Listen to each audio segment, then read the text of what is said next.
Hello, ladies and gentlemen. Today I'll be talking about Edward R. Murrow. When you think about journalism and the news, is there any single person that you can think of that captures the entire voice of America? Today I'll be discussing how such an ordinary man was able to capture the entire voice of America and change news forever. The purpose of my speech is to inform my audience about the impact that Edward R. Murrow left on journalism and news in America. When you think about broadcasting the news in the news today, is there anyone that you can think of that captures the entire voice of America? Probably not, although there used to be a time way back when all of America did, as early as 1937. Edward R. Murrow was that guy. Perhaps it was because of his voice patterns, his dramatized pauses, his beautiful, welly rehearsed scripts, or just always having a cigarette in his mouth as a prop, just being an ordinary guy. These are just among some of the few reasons why all of America loved Edward R. Murrow. I'll be sharing a little background information and history and how he was able to plant himself in the very heart of America, getting the love of all the people. First, let's go over some background information. His home life consisted of him being born on April 25th, 1908 in North Carolina. He was raised on a farm with three brothers, and he worked in timbering. Timbering is like cutting down trees and using those trees to make household appliances and even log cabins. He was also raised as a Quaker. Quakers hate war, and I find this super interesting because they just want to put a stop to it. His college life consisted of him going to college at Washington State College. He was formerly known as Egbert Roscoe Murrow to this time, but he rechristened himself and became known as Edward R. Murrow, and I find that much better and suiting for his character. He entered college by studying speech, debate, and drama. Speech, debate, and drama, you might say. That's a little odd. He was interested in politics, and specifically European politics, and believed young people should take interest in national and world affairs. I do too. What's interesting, he was not educated in journalism and broadcasting. That's why I find it a little odd that he was trained in speech and drama, and he was able to become the heart of journalism and broadcasting itself. He served as a president of the National Student Association at Washington State, so you can already tell that he is a leader and he has a very decorated title. Now that we've discussed some of his background, let's move on to some of his most recognized accomplishments. First, he was involved in radio in 1935.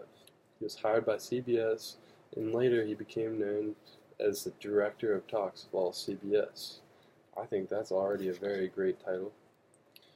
In 1937, CBS wanted to get a hold on what was going on in World War II, so they sent him down to London with his wife in London, and he would be the head of the CBS bureau in Europe.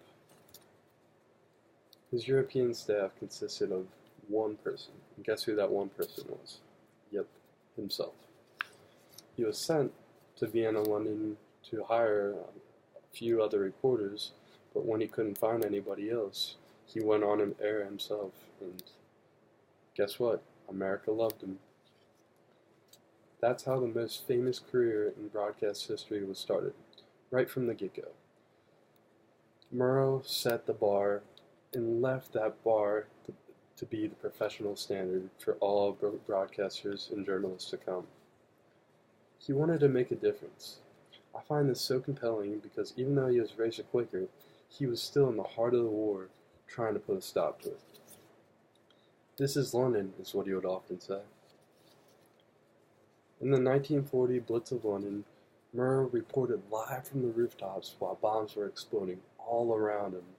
And according to a source from biography.com, he had a reputation for fearless integrity. And I mean, that clearly states being on top of rooftops while bombs were exploding all around you. I couldn't imagine. He flew 25 missions aboard American bombers while live troops were dropping live bombs over Germany. He considered this to be an orchestrated hell, and oh my goodness, I couldn't imagine flying over Germany while there's a bunch of air flights and stuff. I can't imagine. From this point, he started the Murrah's Boys. Murrah gathered the finest young reporters in his opinion. He hired them not because of their speech or journalistic or broadcasting background, but solely because they knew what they were talking about. Some even had speech impediments. These would be the people that formed the legendary Murrah's Boys. They would report alongside Murrah during the war, and then later they would return back to the CBS, reporting for the CBS network. After the war, Murrah became the vice president of CBS, in charge of news, education, and discussion programs. That's a lot. He returned to radio broadcasting in 1947, producing Hear It Now.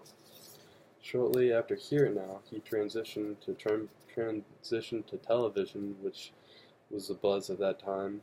That would be called See It Now. And See It Now is a lot like 60 Minutes or Nowadays News. In conclusion, today I have taken you through the life of Ed Murrah. I've talked about some of his background history and some of his major accomplishments inside and outside the war.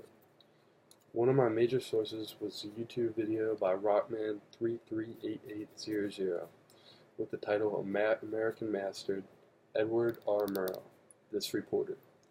This site was recommended by my mass media professor, Rock Neely, and I think that it really helped me with this paper. Broadcast news truly began with Edward R. Murrah, and everyone wanted to be like him. I wish that modern America wasn't so influenced by fake news and we had someone like Murrah to lead us in the right direction. Thank you, ladies and gentlemen, and have a good night.